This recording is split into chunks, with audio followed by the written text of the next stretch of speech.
The Grand Celestial Hotel sparkled with 10,000 Christmas lights as I pulled my aging Toyota into the circular drive. Valets in crisp uniforms rushed to handle the arriving luxury vehicles. Mercedes, Audis, even a Bentley, while my car sat idling waiting for someone to acknowledge it. "Miss." A young valet finally approached, his expression polite but his eyes telling a different story. "Are you here for an event or family gathering?" I said, handing him my keys. "Under the name Chin." "Oh." His tone shifted slightly. "The Chin party. They're in the grand ballroom. You can leave your vehicle here." I grabbed my small duffel bag from the trunk. Practical, weathered, nothing like the designer luggage I'd seen being unloaded from the other cars. As I walked through the massive entrance doors, I took in every detail. The 20-foot Christmas tree in the lobby, the marble floors that I'd personally selected 3 years ago, the subtle gold accents that caught the light just right. Everything was perfect. "There she is." My brother Derek's voice carried across the lobby, loud and deliberately mocking. "We were wondering if you'd actually show up, Sophie." I turned to find Derek and his wife Amanda approaching, both dressed in outfits that probably cost more than my monthly rent. Behind them, my mother Patricia stood with my younger brother Marcus, all of them radiating that particular brand of prosperity they'd perfected. "Traffic was heavy," I said simply. "From where? The budget motel you're staying at?" Derek laughed. "Because surely you're not actually staying here. This place is $1,500 a night minimum." "Derek," I said quietly. "What?" "I'm just being realistic." He gestured around the opulent lobby. "Look at this place, Sophie. It's the most exclusive hotel in the city. They host celebrities, politicians, billionaires. Not customer service representatives from tech companies." My mother air-kissed my cheek, careful not to muss her makeup. "Darling, Derek has a point. We love that you came for Christmas, but there's no shame in staying somewhere more appropriate to your budget. There's a Holiday Inn about 15 minutes away." "I have a reservation here," I said. "You do?" Marcus looked surprised. "How did you afford that?" "I manage." Amanda, my sister-in-law, laughed, a tinkling sound that probably seemed charming to most people. "Sophie, sweetie, managing doesn't cut it at the Grand Celestial. This is where Derek and I spent our honeymoon. Cost us $20,000 for 3 nights. They don't do budget rooms." "I'm aware of the pricing," I said. "Then you must have maxed out every credit card you own," Derek said. "Which is irresponsible, honestly. Mom, you should talk to her about financial planning." My mother sighed. "Sophie's always been impulsive. Remember when she turned down that stable accounting job to work in tech support? We tried to warn her." A group of hotel staff walked past and I recognized Victoria, one of my front desk managers. She caught my eye and gave a subtle nod. "Not yet, I told her earlier. Let them talk first." "The Chin party has reserved the grand ballroom for the evening," Marcus said, consulting his phone. "Full catering, premium bar, the works. Derek's treating everyone. Dad would have been proud, his eldest son making the family gathering something spectacular." "I'm sure it'll be lovely," I said. "It will be. Unlike some people, I know how to celebrate in style." Derek's chest puffed out slightly. "I've invited some business associates too. Important people. The kind who expect a certain level of sophistication. Which is why we're concerned about your presentation," Amanda added, eyeing my jeans and simple sweater. "This is a formal event, Sophie. Please tell me you brought something appropriate to wear." "I brought clothes. From Target." Derek snorted. "Jesus, Sophie. This is embarrassing." "Language," my mother chided, but she was looking at me with that familiar disappointed expression. "Sophie dear, you know we love you, but you have to understand, tonight is important for Derek's business relationships. We can't have you looking like you just came from work at a call center." "Tech support," I corrected. "Not a call center." "It's the same thing, isn't it?" Marcus shrugged. "Phone work. Customer complaints. Not exactly prestigious." I watched them, these people who shared my DNA but knew almost nothing about my actual life. Derek, who'd taken over our father's import business and run it competently if not brilliantly. Marcus, who worked in middle management at a pharmaceutical company. My mother, who'd married well twice and considered that her greatest accomplishment. None of them had ever asked what I actually did in tech support. They just assumed. The reservation desk is this way, Derek said, gesturing. You should check in before the evening events start. And Sophie? Maybe see if they have a house phone you can use to call that Holiday Inn. I'm serious about this. You can't afford to be here. We approached the gleaming check-in desk where 3 staff members worked efficiently. I recognized all of them, Martin, Elena, and James. They'd been with the hotel since opening day. Reservation under Sophie Chen, I said to Elena. Her fingers flew over the keyboard and I watched her eyes widen slightly. Yes, Ms. Chen. We have you in the penthouse suite. The silence behind me was deafening. The penthouse suite? Derek's voice cracked slightly. That's the most expensive accommodation in the hotel. $5,000 per night, Amanda whispered. I looked at it for our honeymoon, but even Derek couldn't justify it. Elena maintained her professional composure. Miss Chen, your suite is ready. We've stocked it according to your preferences. Sparkling water, Earl Grey tea, fresh orchids. Is there anything else you need? That will be fine, thank you. There's been a mistake, my mother interjected. My daughter couldn't possibly afford the penthouse suite. Perhaps you've confused her with another guest. Elena glanced at me, a question in her eyes. I gave her a slight nod. No mistake, ma'am. Ms. Sophie Chen, penthouse suite, 5 nights, all amenities included. 5 nights. Marcus's voice squeaked. That's $25,000. Sophie, what have you done? My mother's hand flew to her chest. Have you stolen someone's identity? Is this fraud? I haven't stolen anything, I said calmly. Then how? Derek sputtered. Tech support doesn't pay that kind of money. Even senior positions cap out at what, $70,000 a year? You couldn't afford 1 night here, let alone 5. Maybe she has a sugar daddy, Amanda suggested, then covered her mouth. Oh, I'm sorry. I shouldn't have said that. You absolutely should not have, I agreed, my voice still level. A distinguished man in his late 50s approached the desk. Charles Morrison, my general manager. He'd run 5-star hotels around the world before I'd recruited him 3 years ago with an offer he couldn't refuse. Good evening, he said with a warm smile. Miss Chen, wonderful to see you. I trust your drive was pleasant. It was, thank you, Charles. Charles. Derek looked between us. You're on a first-name basis with the general manager? Miss Chen is one of our most valued guests, Charles said smoothly. We're always delighted when she stays with us. But she's here every Christmas, my mother protested. You're saying she stays here every year? In the penthouse. Among other times, Charles confirmed. Miss Chen has excellent taste in accommodations. This is insane. Derek turned to me. Sophie, you need to explain what's going on. Have you been embezzling? Taking out massive loans? Because there's no legitimate way you can afford this lifestyle. Derek, I think you should lower your voice, I said quietly. You're creating a scene. I'll create whatever I want. You show up here pretending to afford luxury accommodations while the rest of us work honestly for our money. Honestly. I raised an eyebrow. You inherited Dad's business, Derek. You didn't build it. His face reddened. I've grown it. I've doubled revenue in 5 years. Have you? I kept my tone neutral. Because last I heard from Dad's old partner, revenue was actually down 18%. You've been cutting corners on quality to maintain profit margins and it's starting to show. How would you know anything about my business? I pay attention. Charles cleared his throat delicately.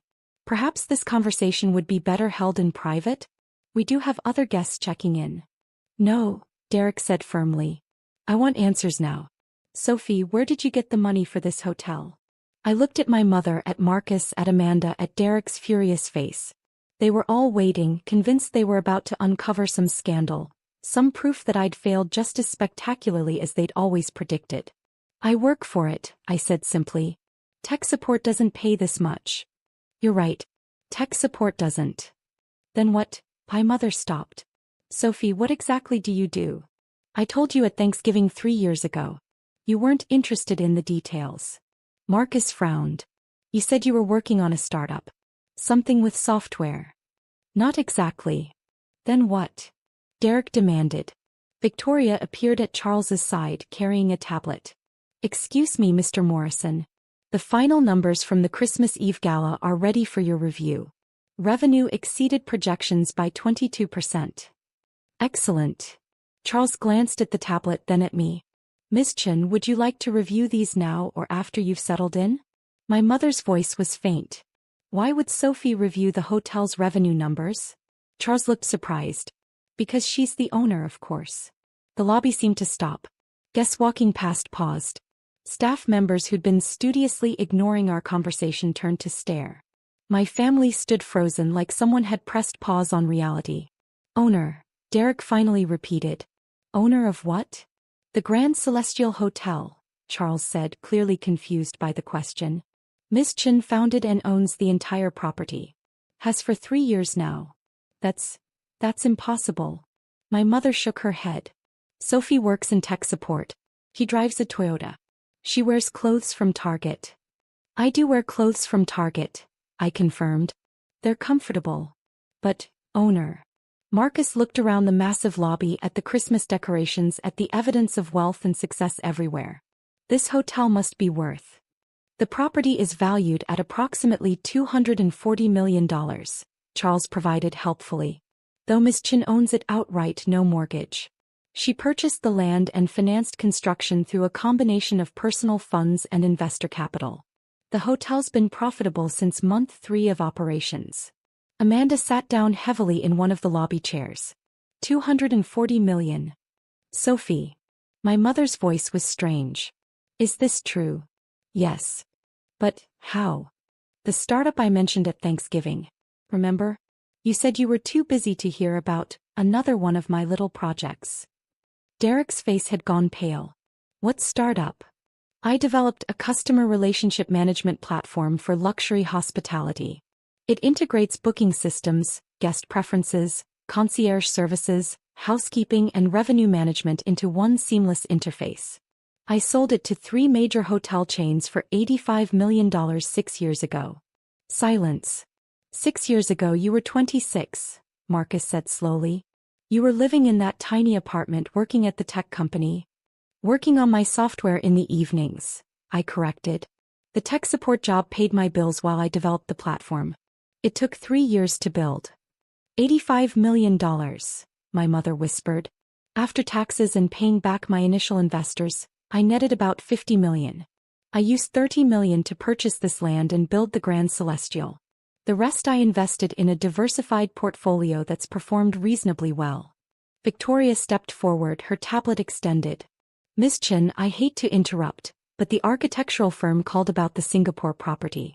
They need your approval on the lobby designs by tomorrow. Singapore property? Derek's voice was strangled. We're expanding internationally, I explained. The Grand Celestial Singapore will be our second property. Construction starts in March. We're also in negotiations for locations in Paris and Tokyo. Charles smiled. Ms. Chen has built a remarkable brand. The Grand Celestial isn't just a hotel, it's an experience. We've won 14 industry awards in 3 years, including Best New Luxury Hotel and Excellence in Guest Services. The waiting list for New Year's Eve is 6 months long, Victoria added. We're completely booked through next Christmas already. My mother reached for a chair, sitting down beside Amanda. Sophie. My daughter Sophie. Owns this hotel. And drives a Toyota, Derek said, still stuck on that detail. Why? Because it runs well and gets good gas mileage. Why would I need something else? Because you're rich. Being rich doesn't mean I need to be wasteful. Amanda found her voice. The Target clothes are comfortable and well made. I don't need designer labels to feel successful. But we thought. Marcus trailed off. We all thought you were struggling. Barely making it. You assumed that, I corrected gently. I never said I was struggling. You just decided that tech support meant failure. Because you never corrected us. Derek's voice rose again. You let us think you were poor. I tried to tell you about my work multiple times. You weren't interested. My mother's eyes were filling with tears. At Christmas 2 years ago, you tried to talk about your business. I said I didn't want to hear about computers at dinner. I remember. And last Easter, Marcus added slowly. You mentioned you were traveling for work. I made a joke about budget airlines. I was flying to Dubai to tour luxury hotels for research. First class, but you're right, you did make that joke. Derek sank into a chair. At Thanksgiving, when I was bragging about doubling Dad's revenue. You hadn't actually doubled it. I knew that because I'd checked the business filings. But you seemed happy believing it, so I didn't correct you. This whole time, my mother said softly, we've been patronizing you, feeling sorry for you, making little comments about your car, your clothes, your simple life. Yes. Why didn't you stop us? I tried. You didn't listen. After a while, I realized you needed to believe I was struggling. It made you feel better about your own choices. Charles's phone buzzed. He checked it and smiled. Miss Chin, the mayor's office called.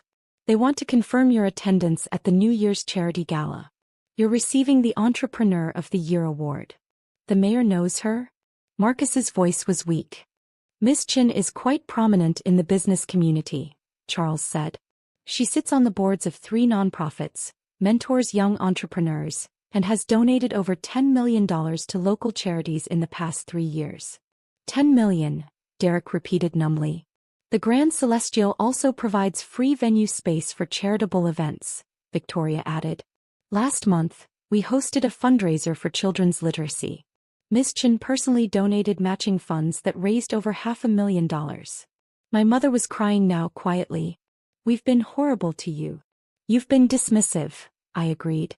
There's a difference. Is there? Derek looked at me, really looked at me, maybe for the first time in years. Sophie, we've spent years making fun of your car, your clothes, your job, your life. And all that time, you were more successful than any of us. Success isn't a competition, Derek. Isn't it though? Dad always said.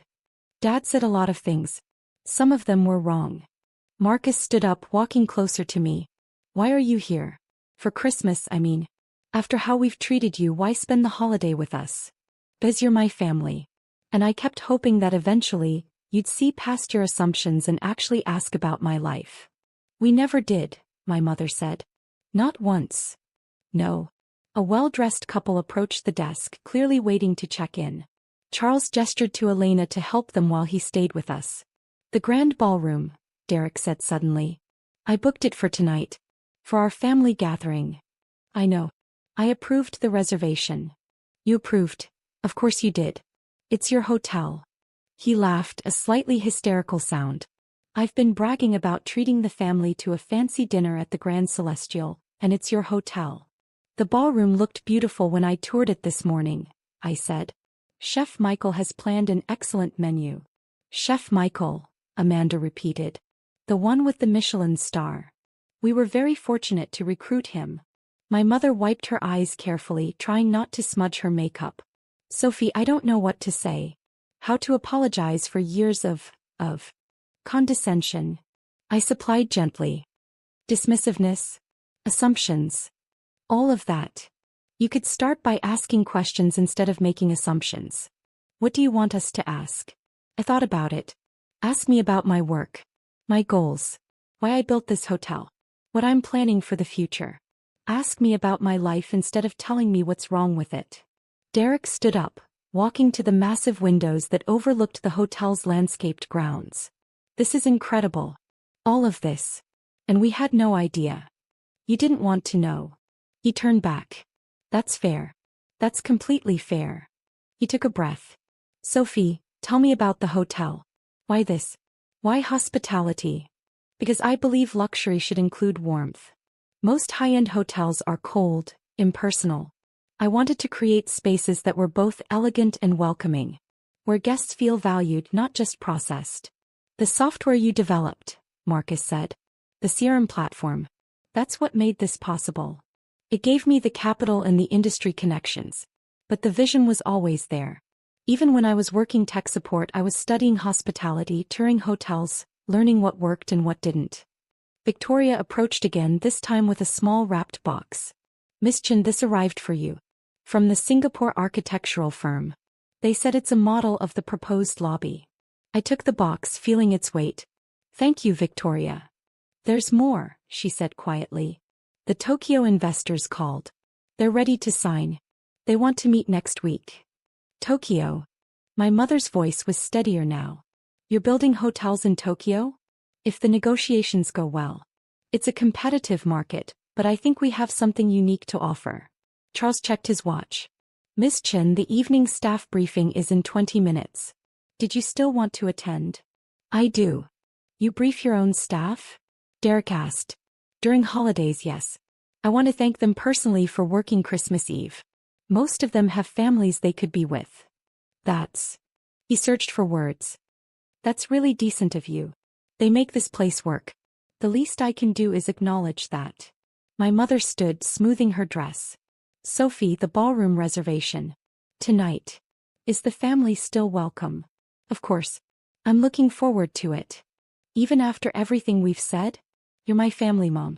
I don't agree with how you've treated me, but I don't stop loving you because of it. She crossed to me, pulling me into a real hug. Not the air kiss performance from earlier, but an actual embrace. I'm so sorry, sweetheart. So sorry. I know.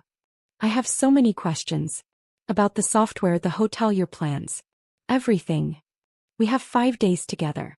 Plenty of time for questions. Derek approached, his expression uncertain. Sophie, I've been a complete ass. For years. Yes, you have. Is there a way to fix this? You can start by being genuinely interested in my life instead of just shocked by my bank account. Fair. He managed a small smile. I'd like that. To actually know my sister. Marcus joined us. Me too. And Sophie? I'm sorry. For all the dismissive comments, the jokes, the assumptions. You deserved better from us. I did, I agreed. But thank you for saying it. Amanda stood awkwardly to the side. I barely know you, she admitted. I've only known you as Derek's poor sister. I'd like to change that if you're willing. I'm willing. Charles cleared his throat. Shall I have your bags sent to the penthouse suite, Miss Chen? Please. And Charles. The staff bonuses we discussed for the holiday service. Go ahead and approve them. Everyone working tonight deserves extra. Of course. That's very generous. They've earned it.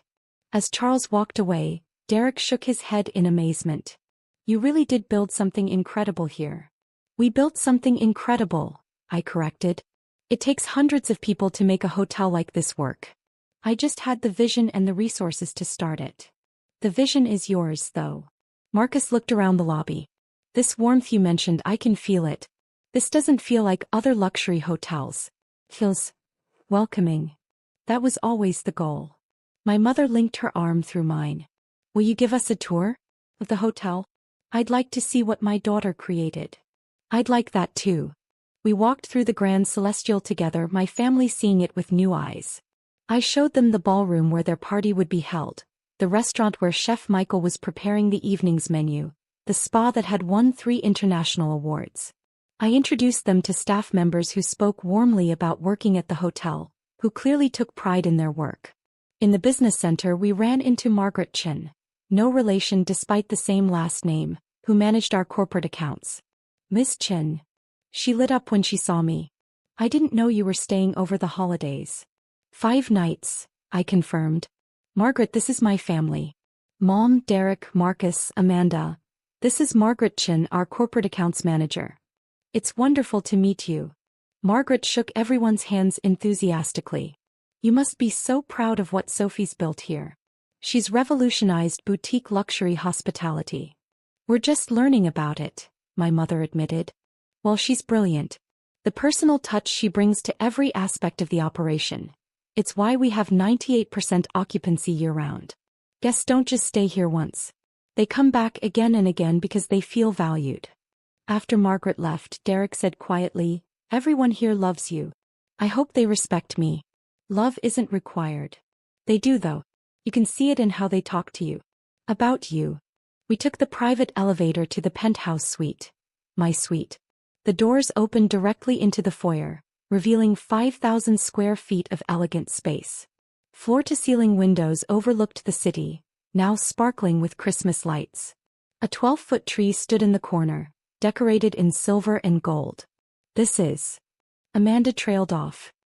This is extraordinary. It's home when I'm here, I said simply. You stay here often? Marcus asked. Once or twice a month. I like to be on property regularly, to maintain standards and stay connected with operations. My mother walked to the windows looking out at the view. When you were little, you used to build elaborate hotels out of blocks. Do you remember? I remember. I told you to focus on practical things. Accounting. Business management. Traditional paths. You did. I was wrong. She turned to face me. You knew what you wanted even then. And I tried to talk you out of it. You wanted me to be safe. I understand that. Safe is different from small, though. I wanted you to be small. Manageable. I see that now. Derek moved to the Christmas tree, examining the ornaments. These are custom. Each one represents a milestone for the hotel. Opening day, our first award, the 100th five-star review. The staff gave them to me last Christmas. They gave you gifts? We exchange gifts every year. I have a budget set aside for staff appreciation. Of course you do. He smiled, a real smile this time. You're actually a good person, aren't you? This isn't just about money or success. You genuinely care. I try to. We've been so wrong about you. My phone buzzed, Victoria reminding me about the staff briefing. I need to go, I said. The evening briefing starts in 5 minutes. You're all welcome to rest here until dinner or explore the hotel. Whatever you prefer. Can we come to the briefing? My mother asked suddenly. I paused. It's just me thanking the staff and reviewing the evening service plan. It's not exciting. I'd like to see you work. To understand what you actually do. Me too, Derek added. If that's allowed. I considered. You'll need to stay quiet. This is a working meeting, not a show. We'll be silent, Marcus promised. The staff briefing room was packed. Over 60 employees gathered for the Christmas Eve evening shift. They stood when I entered, a courtesy I'd never asked for but they insisted on. Please sit, I said, taking my place at the front. And thank you all for being here tonight. I know many of you have families waiting at home, celebrations you're missing. Your dedication to our guests and to this hotel means everything. I introduced my family briefly, explaining their presence, then moved into the briefing. We reviewed the evening's schedule. Several holiday parties, VIP arrivals, the special Christmas Eve menu. I addressed challenges from the previous shift and recognized exceptional service. Before we begin service, I concluded, I want you to know that holiday bonuses will be in your accounts by tomorrow morning. Additionally, everyone working tonight will receive an extra day of paid vacation to be used anytime next year. You've earned it. The applause was spontaneous and warm. After the briefing, as staff filtered out to their posts, several approached to thank me personally. I saw my family watching from the side, seeing me in this context for the first time. They really do love you, my mother said as we left the room. They appreciate being valued. It's not complicated. We returned to the penthouse suite to change for dinner. I'd arranged for clothing to be provided for anyone who needed it. Turns out my family had dressed appropriately, so it wasn't necessary. The grand ballroom had been transformed into a winter wonderland. Derek's party planning had been excellent. He'd always had good taste, even if his judgment about people had been lacking. About 40 guests mingled under crystal chandeliers, champagne flowing freely. Several of Derek's business associates approached him, and I watched him struggle with how to introduce me. This is my sister, Sophie, he finally said to a man I recognized as a major real estate developer. She's in hospitality. Oh. The man smiled politely. What do you do? I own the hotel, I said simply. His expression changed completely. You're Sophie Chin? The Sophie Chin who built the Grand Celestial. That's right. I've been trying to get a meeting with you for 6 months. Your assistant keeps saying you're booked. I am booked. We're expanding internationally. I heard. Singapore, Paris, Tokyo. Ambitious. Necessary if we want to establish the brand globally. For the next hour, I found myself surrounded by Derek's associates, all of them wanting to discuss business, partnerships, opportunities. My brother watched from the side, his expression complex. Finally, he pulled me aside. This is your world, isn't it? These people, they respect you. They want to work with you.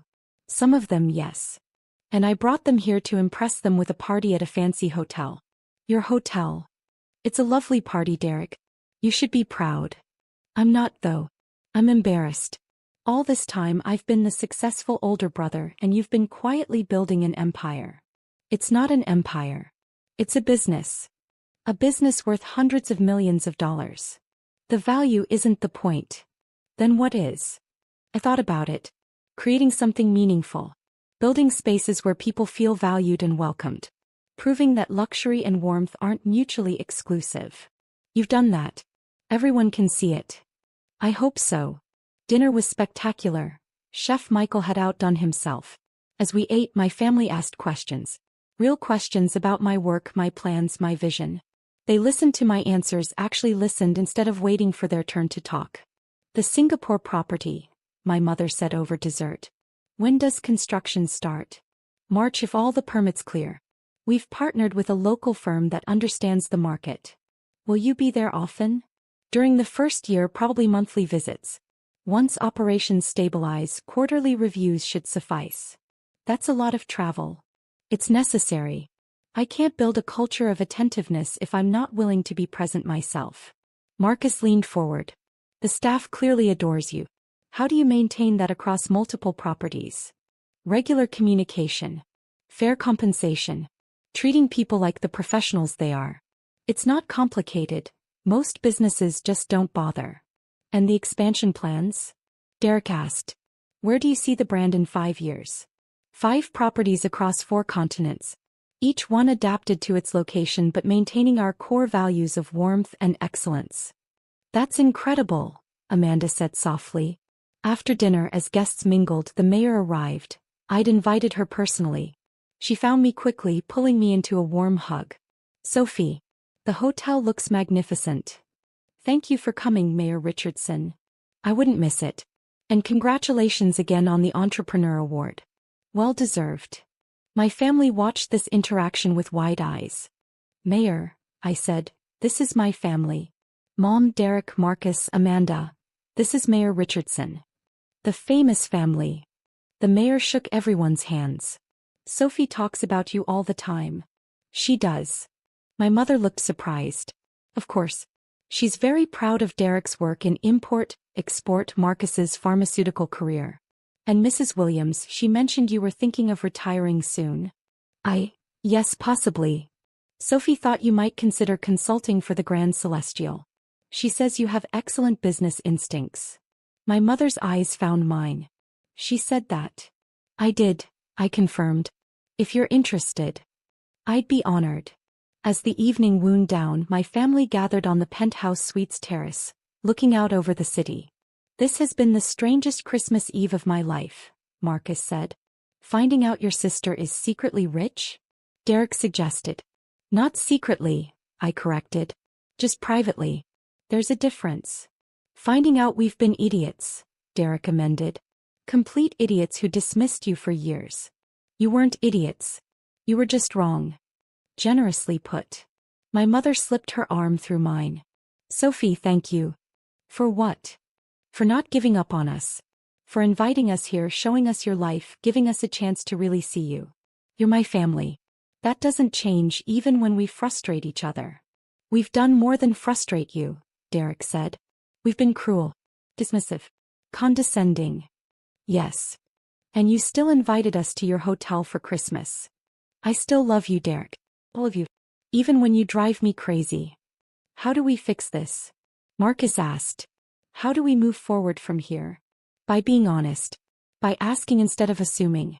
By treating each other with respect instead of judgment. We can do that, my mother said firmly. We will do that. And Sophie. Derek's voice was serious.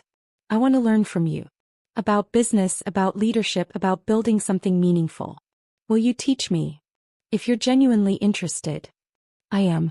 I've been coasting on Dad's legacy for years. I want to actually build something of my own. Then I'll help you. As midnight approached, we stood together watching the city lights, a family that had been broken by assumptions and pride, now tentatively rebuilding on a foundation of honesty. Next Christmas, my mother said, I want to host. To my house. Just family, no business associates, no parties. Just us talking honestly.